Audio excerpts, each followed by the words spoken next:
Welcome in, ladies and gentlemen, to another edition of the Bengal Tiger Recruiting Podcast. I'm Billy Embody. With me is Shea Dixon. Shea, fall camp's in the books. Class has started. It's hot as all get out everywhere around the country. High school football's back. College football starts this weekend. It's a great time of year. Oh gosh, yeah, no, I'm pumped. I just expanded my screen. Now all I see is just you on my entire monitor of Rough. 38 inches of Billy and Body's face right now. I've got to get my tech in here to fix this. Lundy's sleeping on the job, Billy. Yes, a week away. Well, I guess jamborees in Louisiana got rolling. Now we're into real football. Real football's already been going in some other states. Texas is what, this weekend kicks off? Yep. Actual Jamborees football. were kind of last week. So, yes, we're in the heart of it. And then week 0, which I think Notre Dame and Navy, is it, in Ireland? Other than that, I'm not too sure how many games will have people intrigued. Yeah, not just a little taste. Louisiana Tech opens against FIU, so we got 8 people who are in Louisiana listening to us. They'll be in action. But look, Shea, with high school football season starting around the country, both the jamborees and now week 1 for these high schools, it's going to be the start of opportunities for a lot of prospects around the country to bolster their stock. You had a great piece on the site, thebengaltiger.com. You can subscribe for just $1 for your first month, kind of taking a peek at the guys that you have pinpointed, the LSU commits that could rise up the rankings. And one of them in particular started off red hot in his own jamboree and just a little bit over a half of action, and that's Colin Hurley. Yeah, I mean, I circled 5 guys. I think there are a lot of people in this class, a lot of recruits that have a chance to trend up the rankings.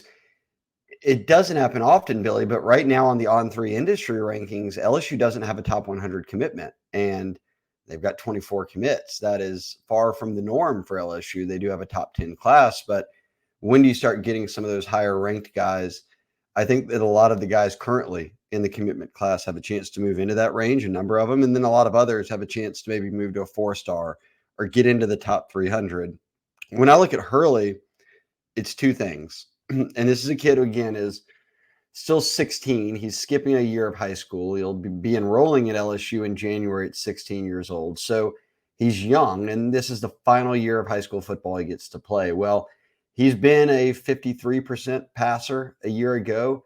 You want that number, completion percentage, to go up in a big way. You want it to be in the mid 60s. And that's where most guys who end up being high level college quarterbacks go on to have a future on Sundays.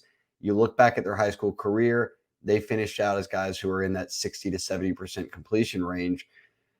I don't remember who they played week 1, Billy. They crushed him. He only played a half. So, but I think he only incompleted a couple balls, 80%. That's what you want to see to get the season going. Can he continue that when they start to play some of the more talented teams on their schedule is what we've got an eye on. And I'd also like to see him take off and run a little bit more. And he is a pocket passer. He's got a big arm, but not many guys are in negative rushing yards to finish a season as a quarterback that end up being high-level college guys. You just have to have some more mobility than that. And I think Colin has that.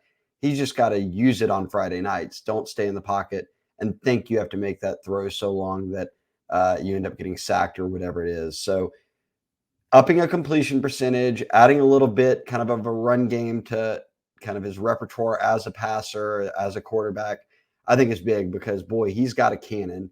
He can rip it. He's got the smarts. He's got the work ethic. If you just check a couple of more boxes, I think he trends up the quarterback rankings a little bit. Yeah, and I think he opened against Parker, which is a bigger school in Jacksonville, but a school that I think won 2 or 3 games last year. So with Trinity Christian and just how kind of talented they are, and obviously winning state championships, he was able to really make mincemeat of them and really have a strong start in that scrimmage.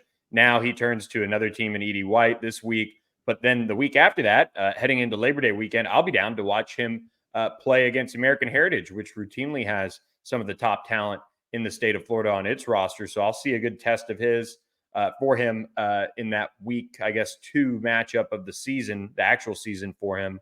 He's got some other talented teams that he'll face. So they'll face Bowls. They'll face University Christian. Rockledge is another school that has done well lately. So he'll have some tests on the schedule to really show what he's been working on this offseason, which he knows it. It's completing, more passes. One thing I think he showed it in his spring or his fall jamboree is that, want to run the football. He's a big kid. He squats over 500 pounds. He's not the tallest, but he is built so well, especially in the lower body. He should be running the ball. He should be tucking it when there's maybe not something there. But he had a really smooth opening game, and I like the pick for you. I mean, it's one of those things where he'll have to show it, as will all these other prospects. But we've said this for a while. He has the opportunity to move up. This isn't one of those things where, On3 is out to get him and things like that. He has, some, like you said, 53% completion percentage, the negative rushing yards.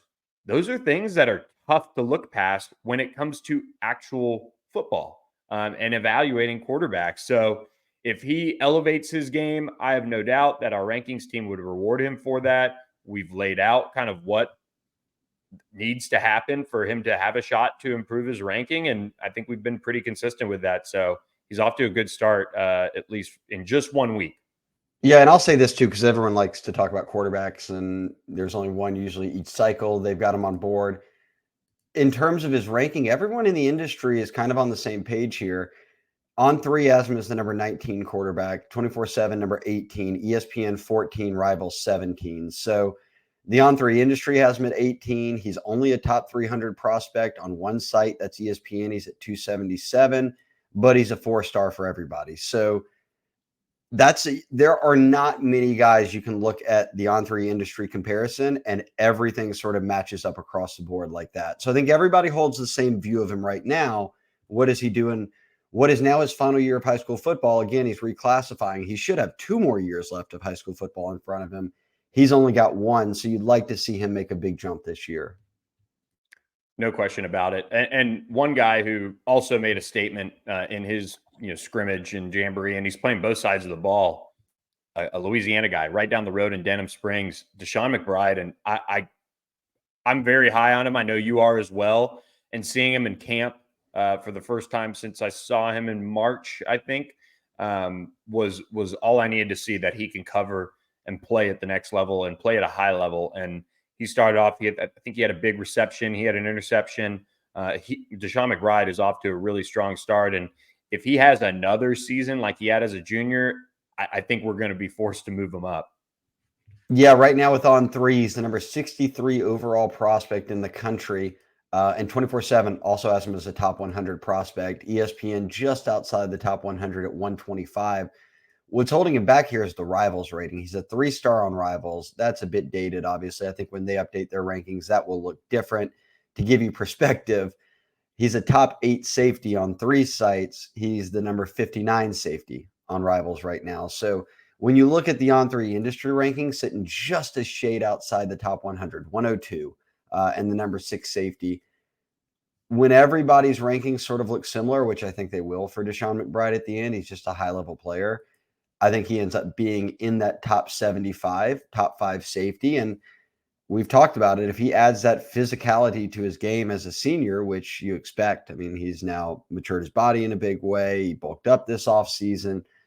He is, as Charles Power put it, at least for On3, would be one of the top few safeties in the country. So that's the kind of addition you're getting at DB here from right down the road in Denham Springs, someone that a lot of people at LSU are pretty high on.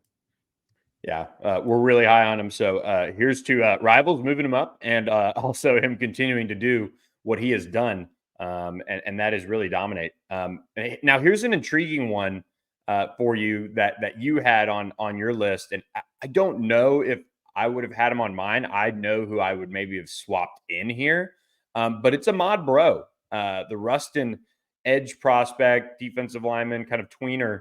And you had him as a guy that you're watching for a potential move up the ranks. Yeah, I just tried to look at a guy who was a 3-star across the board right now, but he's definitely reshaped his body this offseason. He was one of Ruston's best players a year ago. They're playing high-level ball in Louisiana. And they went all the way to the state championship against Destrehan. And along the way, he had good film. He was good against the run. He made a number of plays in pursuit. He could get into the backfield. So if he kind of makes another jump and looks really good as a senior, I just kind of think he starts to creep more up, whether it's an edge, D-line, however you want to rank him, that rankings. Because right now he's basically outside the top 50 overall as an edge rusher. If he were D-line, he may be in that same range.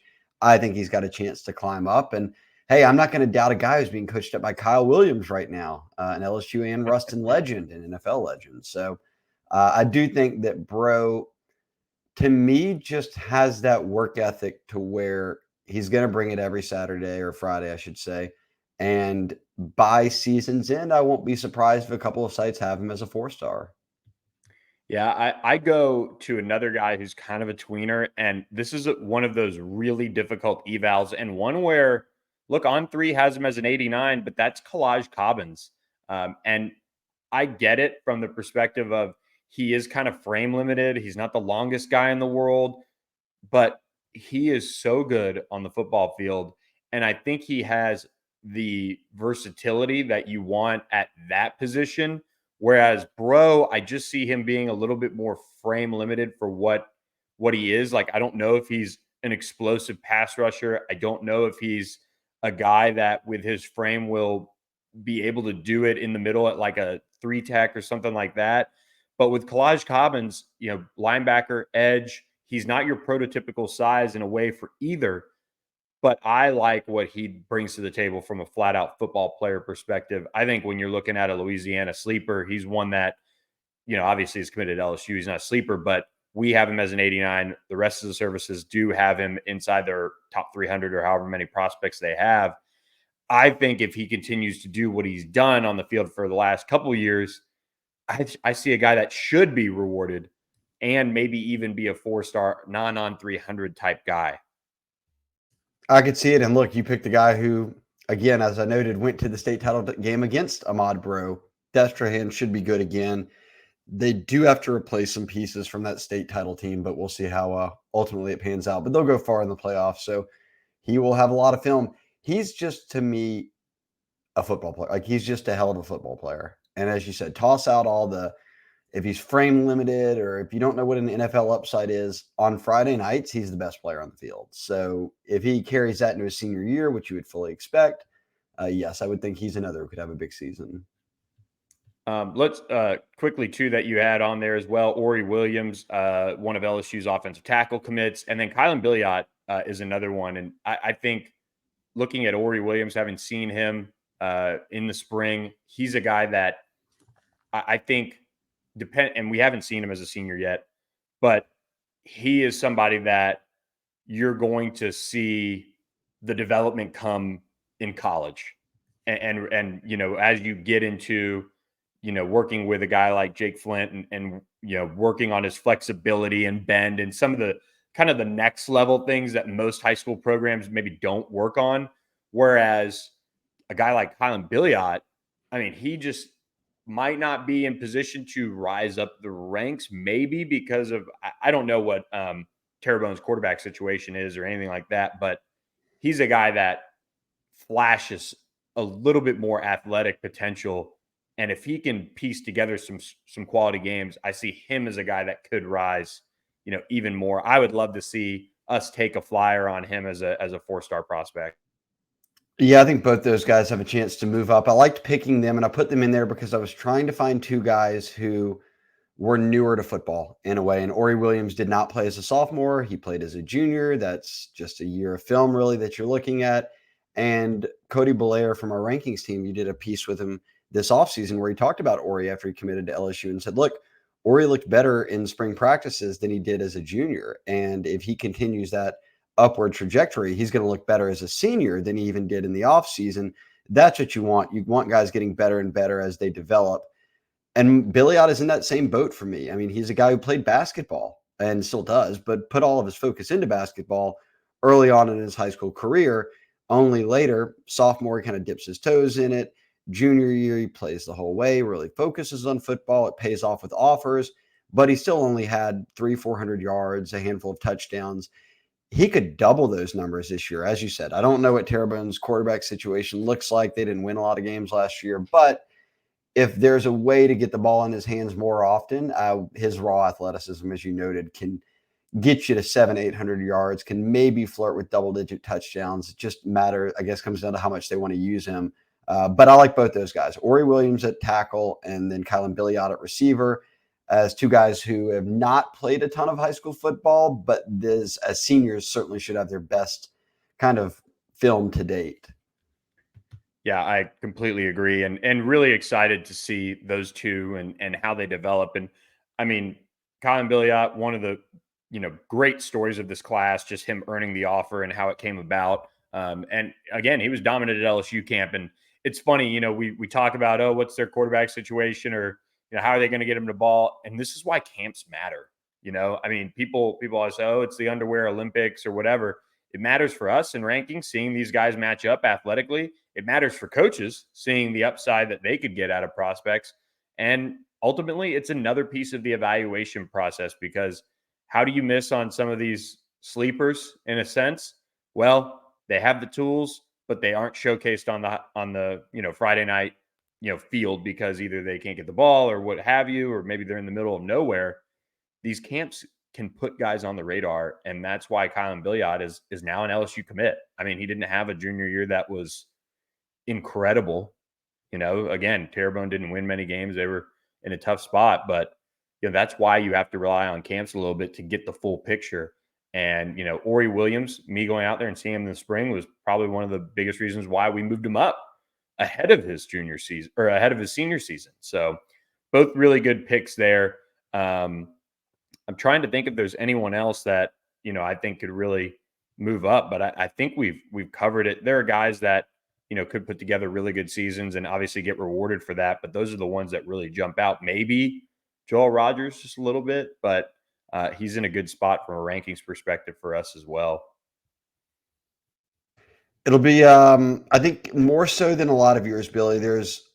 And again, it's because right now they don't have any 20-something commits, 24, and they don't have any guys in the top 100 inside it of the On3 industry rankings, meaning kind of that average of all four. But because of that, it opens the door for a lot of guys, I think, to kind of trend upwards as seniors, which is what you want. It means your evals were on point, guys were getting better, and by the time they wrap up their high school careers, they look very much like the type of guys who belong at LSU. Exactly. So, speaking of guys that look like they belong at LSU, I was out as the evaluation process, starts for this football season. Was out in Georgia last weekend. Saw 6 games over 36 hours on the ground in Atlanta. But what I did before that was I spent Thursday night in Shreveport catching Devin Harper, the 4-star 2025 offensive lineman, as well as his Captain Shreve teammate, 4-star defensive back Trey Fuller. But I want to hone in on Devin Harper. He's a guy that we have as one of the top offensive linemen in the country for the class of 2025, a guy that LSU has offered, and they are going hard after. Brad Davis has made him a huge priority, and I came away really impressed with what I saw from him on the field. He's got the size that you want from an offensive lineman, and he's got the physicality too. He's one of the better ones that I've seen kind of coming up from Louisiana that has upside. Yeah, he was at LSU camp, looked the part. I think that what we're seeing more and more of as we dip towards the 2025 classes, 2026 classes, is that North Louisiana is back on the map. And they have put out in the past few cycles, more and more NFL guys are getting drafted who are coming from playing high school football up in North Louisiana. Now we're seeing the actual on the recruiting end guys emerge as high level prospects coming out and getting big time offers out of North Louisiana. So whether it's on offense, defense, you name it, they're guys we've already talked about multiple. Even if you get into the Ruston area of guys who have emerged with Ahmad Bro. I can't remember a time in the last, well, I guess since I've been covering recruiting last couple decades, that we've hit a stretch where North Louisiana in back-to-back years, it feels like, we'll be putting out guys LSU's going to have to go up there and fight for. And that's what you want. You don't want it all to be in South Louisiana and then some North Louisiana guys slip away. Locking down the state means locking down everybody, and that means getting up into Shreveport and Monroe and making sure all those guys stay home. And I think LSU's done a good job, Billy, of getting out with some early offers and getting guys to camp. And I don't see them as behind on anyone at this stage. Yeah, and Devin Harper, there's been kind of a little bit of buzz here and there that maybe he'd shut it down early, but from what he told me, he's going to probably take it beyond his junior year and take some fall game visits and things like that. Georgia, Tennessee, Texas Tech, 3 programs that are challenging LSU, but he was wearing the LSU gloves. He had an LSU backpack. He's one of those guys that they've got to get on board. And Brad Davis is already all over him. A lot of the recruiting staff, guys like Sherman Wilson, J.R. Belton, Carl St. Cyr. I mean, bunch of guys are after Devin Harper. And when you watch him, I mean, he's a little raw from a pass protection standpoint. And Brad Davis worked with him a little bit on that after camp this summer. But physically and kind of the way he runs and moves around out there, I mean, he has the tools to be a really good interior offensive lineman. And he plays tackle for Captain Shreve, but he's going to slide inside at the next level. Yeah, your best offensive lineman in high school is usually out at left tackle. But boy, if you're watching on YouTube, he's got a handful of clips, as you said. In pass pro, he's a junior in high school. He's an interior offensive lineman playing left tackle. There's going to be growth that comes in the next 2 seasons of high school football. But boy, when you get into that run game, if you'll notice when you rewatch his clips again, Billy, most of the kids that are playing DN end up just running away from him. They just crash inside or try to run around him and then realize it was a run because, boy, he's a big boy. I don't know what he exactly is checking in at right now. I didn't know if you got updated height and weight there, but he's the tallest kid on the field in week 1. Yeah, he said he was checking in around 6'6", 290. So, I mean, that's about where we have him. I think we have the updated measurements there for the most part, the official ones that we've got from this summer on him. But, yeah, really good kid. So excited to get back to North Louisiana. I'll be back there not this week, but next week. I'm going to see Evangel play Neville. So, like I tell everybody when I roll through Shreveport or Ruston or Monroe now, I'm spending a lot of time up here because that's the amount of talent that is up in that area of the state. And the NFL draft this past year proved it too. Evangel Neville, that's a hate game. That's a big rivalry game there. Oh, yes. So we'll be rolling in to Neville for that one. That's going to be a fun one on next Thursday night, and then get up and head over and see Colin Hurley on Friday. So it is that time of year with high school football, and I packed up, went to Atlanta, got a chance to see JoJo Stone, the LSU commit at Langston Hughes, playing in his first game with that program after transferring in this offseason. And I got to say, that game, Langston Hughes versus Carrollton, Aaron Nolan versus Juju Lewis, who just committed to USC. If you haven't, if you've got some spare time, go look it up on YouTube. It was one of the best high school games I've been to in quite some time. And we can't show you clips because it's embargoed by ESPN, but JoJo Stone battled through injury for that one. And so you didn't get a real chance to see his explosiveness throughout, but you were watching the game too, Shea. I mean, he did some good things with the ball in his hands at times, and he's going to be one of those players on a really diverse Langston Hughes offense that is going to have his opportunities to make some plays this fall as kind of like a gadget slot player. Yeah, Langston Hughes is a school in Georgia that people are going to start paying attention to. They're starting to put out some high-level players on the offensive line, maybe most notably. But for a long time, Buford, Grayson, those were the schools people talked about. I think we're going to start to see a little bit of a shift here. Schools like Langston Hughes have a lot more guys rolling through, and obviously JoJo's there now. So that will be one to watch this year for sure. That's one of 4 receiver commits LSU has: 2 from Louisiana, 1 from Georgia, obviously, and then 1 in Texas in Jelani Watkins. Yeah, and so JoJo Stone, I was encouraged. He's a guy that's going to come into LSU and be another slot option. And one quick note: Jelani Watkins, LSU's fast, really really fast receiver commit from the state of Texas, did transfer from Klein Forest to Addis. I always butcher that one. Addis-Osita High School in the Humble area. So he's got a new team that he's playing for. He played in their scrimmage and had some good plays that I saw on Twitter as well. So looking forward to seeing him down there. Shea, I also saw elite offensive tackle Josh Petty. He's a top 15 overall prospect for On3 in that cycle, and a guy that LSU is trying to get in on. he was pretty dominant in his Friday game. Looks the part that you want from an offensive tackle, and so he's one to know. And but it was a good trip overall to Atlanta, and LSU has been recruiting the Peach State really hard, and they've been getting their foot in there. But now I get to see some of the Texas guys LSU's been after. I get to see Caden Durham and DeCorian Moore on Friday night here in Dallas play a big game against South Oak Cliff too. All this fits into, someone on the board asked, what are your expectations for LSU recruiting to everybody? And I chimed in. And I'd listed maybe 4 things, but I had said get more than 80% of Louisiana prospects you offer, which means that you're well into double digits. That could be 12 of 15 or something like that. And then I said supplement any in-state misses by going out of state and getting big name players at that position. And then I said I want to see them keep a presence in Texas and Georgia. And they're doing a very good job at that right now. I do want to rewind it. I've always done a Tascasita. Is that a Tascasita? Is that it? Or is it different? Yeah, it might be a Tascasita. I butcher it. I've had a problem with it for a long, long time now. You've been in Dallas too long to be butchering any East Texas names there, Billy. Oh, no. We're that's, kind of Houston-ish area. There's a big Dallas, Houston, kind of hate fest going on. So, Well, you got Nacogdoches, huh? That's yep, right. Nacogdoches, Natchitoches. That was hard. Once involving Texas and Louisiana to have the two right, not kind of cross on those ones. That was important for me to get those right. But yes, who does Duncanville play this week? That's Duncanville. For those that don't know, LSU, Colin Simmons attends there. He picked Texas over LSU, but they have 2 commits, the 2 best players on offense. They brought their quarterback, Keelan Russell, who's only a junior, to camp. He looked very good. And they've offered a corner and a safety from Duncanville, and as well as some others. D-line, Alex January is committed to Texas. They have Kevin Ford now, who's an emerging sophomore, showed up in the On3 Top 100 watch list.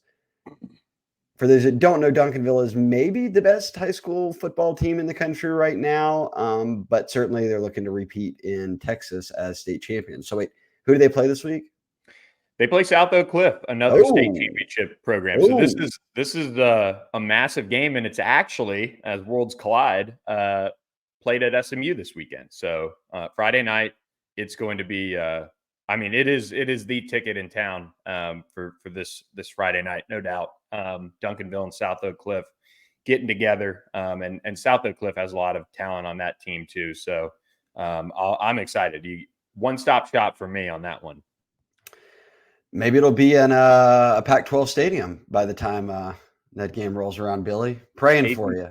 ACC. That's what I meant. Yeah, I moved on from Pac-12. ACC, yes. Yeah, we'll see. Wow. Anyway, that's for another podcast. But yes, so excited to see that. If you're in Dallas catching that one, hit me up on Twitter or whatever. Maybe we can meet up at the stadium or whatever. But I know some subscribers already reached out about trying to meet up for that one because it is one of the biggest high school games in Texas, especially the Dallas area this year. Shea, another thing subscribers are all about these days is Rogue Shop. Our friends at Rogue Shop, Richard and Shar, who run this great company that has been so good to Bengal Tiger subscribers with the promo code Bengal Tiger for 10% off your order. You can get the gummies, you can get the pre-rolls, the tinctures, the pain cream. Shea, you and I have had these different journeys with Rogue Shop, but the one thing I can say is that Richard and Shar are always there to guide us in the right direction for us and what we need at the right time for whether it's sleep, pain, anxiety, all of those things. Rogue Shop has us covered. Y'all should see Billy on these road trips he's talking about. He's getting back to the hotel and no longer are we icing down knees or sitting in a cold bath. He's just rubbing pain cream pretty much all over his body as he attempts to be able to get up and do it again the next day, especially those long nights on Fridays down in Georgia. Would you do 6 games in 2 days in Georgia? It was a 2:00 game for Josh Petty on turf in the sun. It was brutal. And then went and drove about an hour and a half to catch the Langston Hughes Carrollton game. So I was on my feet probably, the last 8 hours, save for that drive over to Carrollton. I was on my feet for about 8 hours straight It seemed like videoing or obviously doing interviews and taking pictures and things like that. And then Saturday was a little better. We were in the Mercedes-Benz Dome, so it There was a you little go. bit better atmosphere in terms of the situation on the whole body. So I kind of got to recuperate a little bit watching 4 games from 10 a.m. all the way to about 11 p.m. Did you get any of that cheap Mercedes-Benz food? I still love it every time I see people tweeting it. For like $15, you can get like 80 different things. So I went back-to-back Chick-fil-A, Oh, and okay. Very I Atlanta move of you. very Atlanta move. It was also like right underneath the press box. So it was kind of easy to get to. I love Chick-fil-A, but I'll be honest, I had back to back, Chick-fil-A sandwiches and fries and just got the same order again. And I was kind of, not to bag on Chick-fil-A, but maybe a one a day Chick-fil-A thing next time is the move, because I kind of felt just a little hungover from Chick-fil-A. Maybe like, I don't know if you have a fast food that you go to and you eat it, like Taco Bell is that for me. Like you could be sober and get Taco Bell and you'll need the Rogue Shop pain cream the next day for that one. Oh yeah, this is right up Rogue Shop's alley here, all this fast food talk. I will say, because I did want to write it down, I told you I was ordering some more stuff. The Delta 8 THC gummies, so the 125 milligrams, if you get on the site, you can listen to this and write it down, or just ask Shar in them, 125 milligram Delta 8s. For sleeping now, I can just take half of one of those and be out for the night. So you can kind of feel it out, take a whole one, take a half, see how you sleep, but way better than any sort. For anyone out there who's like, I'm like a Unisom, or if you're eating a whatever, a bunch of melatonins, try this out. And it goes from $20 up to $60. Use the promo code Bengal Tiger. You'll save money there anyways, but choose your kind of size you want, how much you want. But whether it's packs of 5, 10, 20, I got the 20 and it is worth it. Like I said, I can double that by breaking them in half, and that covers me for well over a month. Yeah. So to put a cap on our longest Rogue Shop ad read of the year. They're our longest standing sponsor. We got to rock with them here. Yes. I've pretty much I've thrown away all the melatonin because I wake up and I'm tired. It takes me, 4 cups of coffee to recover from that. So that's why we rock with Rogue Shop. So rogueshop.com, promo code Bengal Tiger to get 10% off your order. Shea back at it, and we flip back to the 2024 class for a brief moment here, because we're about a week away from when 5-star defensive lineman Dominick McKinley is going to, or has said he's going to, announce his decision. And he wants to do it right before the start of his senior season. He's the number 1 player in Louisiana. This one is one where I think we're not done with some twists and turns. And that could be a good thing for LSU long-term as they try to stay in this one. But it also could mean that the on-3 RPM might not be right on this one either. It's going to be interesting. I think that there is a lot of confidence around Austin that they will be able to get it across the finish line in September as the team to beat. Now, from talking with Jerry Hamilton, from talking who's on the On3 Texas site, Sam Spiegelman, who's one of our national guys at On3, everybody says when it comes to LSU, the race is until December. And even if he commits to a Texas, that Texas would have to hold on. It's different even than a Colin Simmons, because this is a Louisiana kid. This is 40 minutes down the road in Lafayette. That's why I've said many times that I think even if he doesn't commit to LSU right now, they'll be able to get him back to campus. It's not that far of a drive. The coaches are persistent, and I think eventually they'd be able to. Now, I will say, going into this decision, I'll just lay it out like this. Dominick is a very quiet kid. He's a reserved kid. He doesn't say much, very family oriented. His little brother, who's about to be a 10th grader, already has an LSU offer, already has a number of college offers from a lot of the teams that are in Dominick's top group. He's going to be a sophomore. He has 2 more years of high school football left in front of him. So when you think of his parents, and like I said, very tight-knit family, they're going to want to see their boys play. It's tough to say for me. Yes, Ohio State's done a great job recruiting him. Yes, we had heard buzz that over the summer, hey, look, they're a sleeper. They could pull, they feel very good about where they're at. Larry Johnson's an elite recruiter. That staff is an elite recruiting staff. I mean, they consistently get top 3 recruiting classes, and they don't have a base to work out of like a Georgia or Bama or Louisiana or Texas does. I mean, they're having to go down to the South and grab a lot of these guys.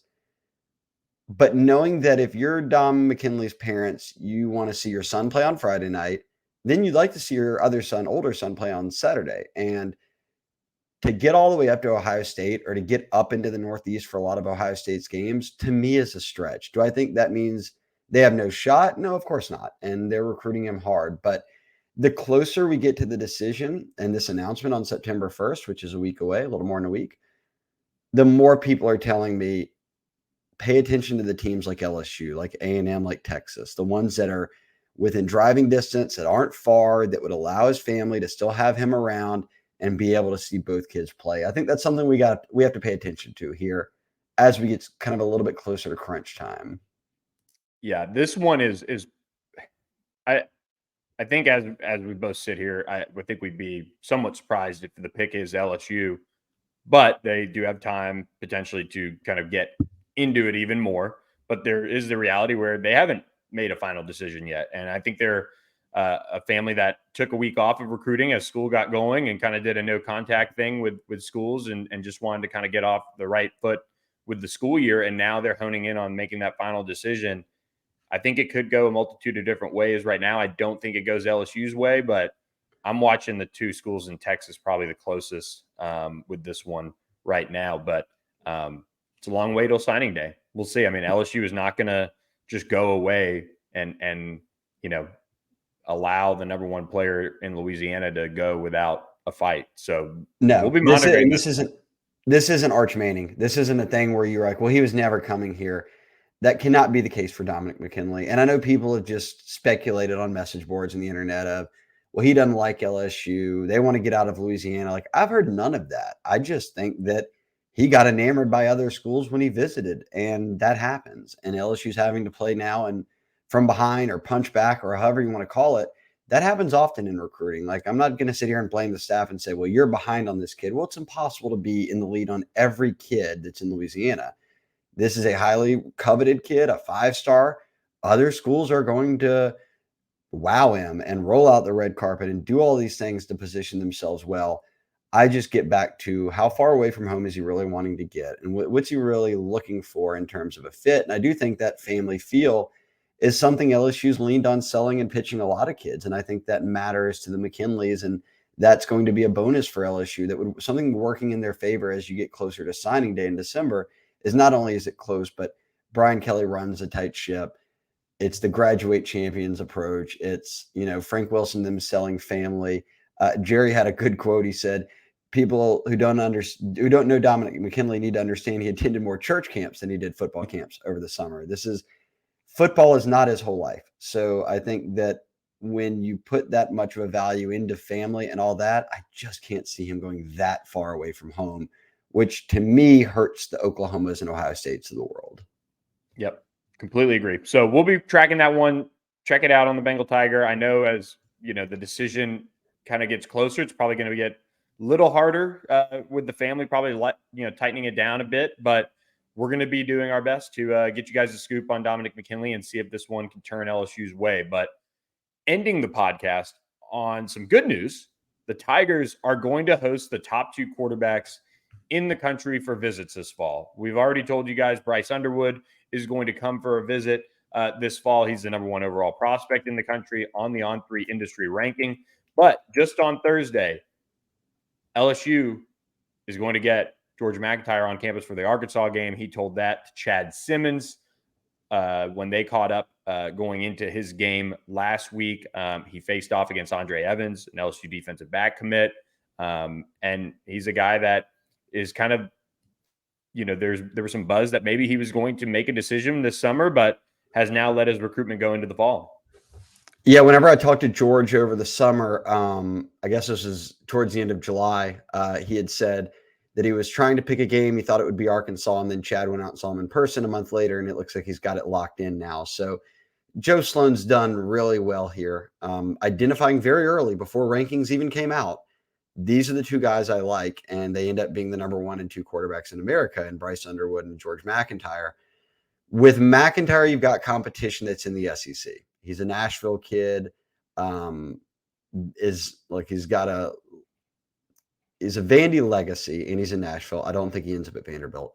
Tennessee is a school that's recruiting him very hard. Alabama is a school that's recruiting him very hard, and then LSU. So I think you look at those trio of teams as three that you're kind of really keeping an eye on to see how they jockey for position. But the good news is that's not the only high level, prospect quarterback they're in on. Underwood is the other. And EJ Holland from our Michigan site did a piece, and you can find that on 3, where he kind of talked about where things stand with Bryce Underwood. And he's there, kind of close to where Bryce is and able to see him go through high school. And EJ said at this point, it's very clear this is an LSU Michigan battle. And EJ said, look, the thing working against Michigan is that Bryce sort of early on had an eye on the SEC, and now there's only one team that he's really serious about in the SEC. It's LSU. Is there a path for LSU to get one of these guys? Yes. I think LSU fans are just wondering, is this finally the year that domino drops in LSU's direction? Because we've talked about this on the pod before.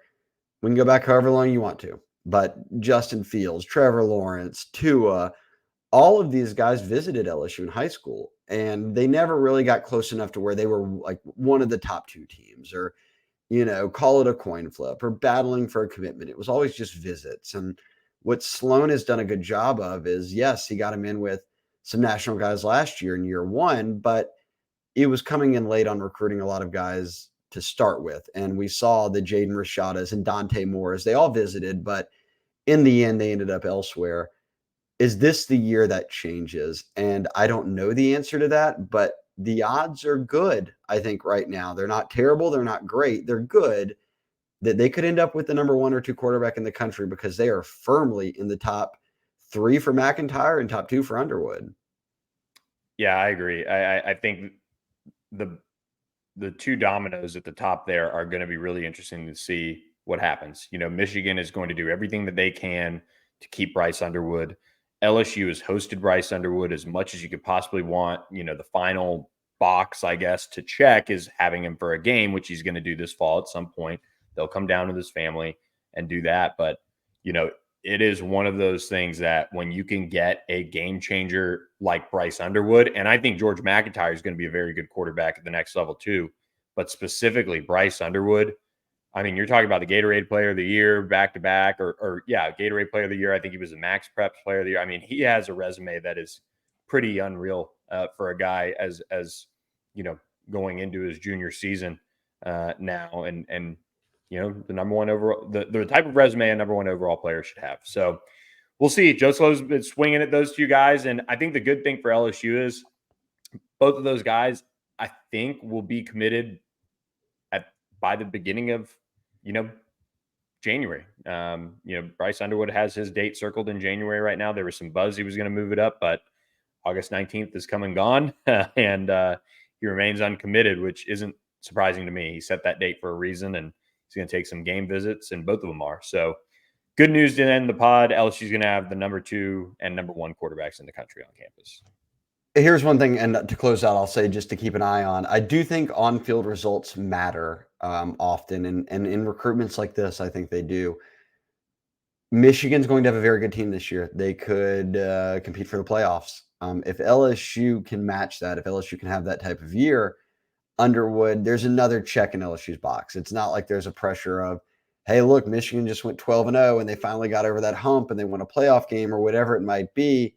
You want to be able to have that on as your bargaining chip for LSU. So you play well, a guy like Underwood really notices that. And by the same token, a guy like McIntyre, given that Bama was his other top team, Tennessee, a team that got red hot under Heupel a year ago. These are a team in Tennessee, a team that's trending up, Bama, a team that's been there. This sort of ebb and flow of where LSU's been, and we've seen it now from a national championship to 500 seasons to now winning the West in Kelly, year 1 with Kelly. They need stability. And when you get that stability, if you can reach it, and let's say they get another 10-win season this year, they get into a New Year's Six Bowl, they knock on the door of the playoffs, that's the kind of things that grabs the attention of these kids, because then the Underwoods, the McIntyres, for as long as you've been recruiting him, your team wins every year. And it's not one of those things where they say, man, I've got to buy into a program, but y'all were 500 a couple of years in a row. Like, where are y'all really headed?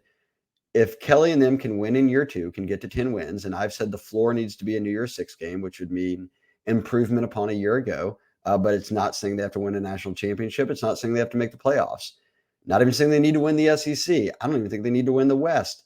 Get to a New Year's 6 bowl. You've got the attention of recruits as now a program that in 2 years under a head coach has gotten double-digit wins each year, has finished in the top 10, has a top 10 recruiting class, and that's right where you want to be if you want to compete with these big guys. Yeah, no doubt. So football season's here for LSU. That means that their chance is going to come quick to prove themselves against Florida State, and obviously going to do it without Mason Smith too. So that's for another pod with you and Maddie B. But look, LSU, I think they're doing the right things in recruiting, especially this 2025 class right now, to have one of the best classes in the country. And I'll be seeing a lot of the top targets this fall. So it's going to be a fun season, and I'm glad high school football is back, and soon enough college football will be as well. So hit that subscribe button to our YouTube channel. We've seen a bunch of people subscribe as of late with football season coming. So be sure to do that. And also follow us wherever you catch your podcasts. If you don't, check us out on YouTube, whether it be Spotify, Apple, whatever. Check us out there. And also, for just $1 for your first month, you can join the BengalTiger.com. Get locked in with all the recruiting news and scoop over the course of this season. It's going to be a fun one. Appreciate all you guys that always listen to the pod. For Shea Dixon, I'm Billy Embody. We'll catch you next time on another edition of the Bengal Tiger Recruiting Podcast.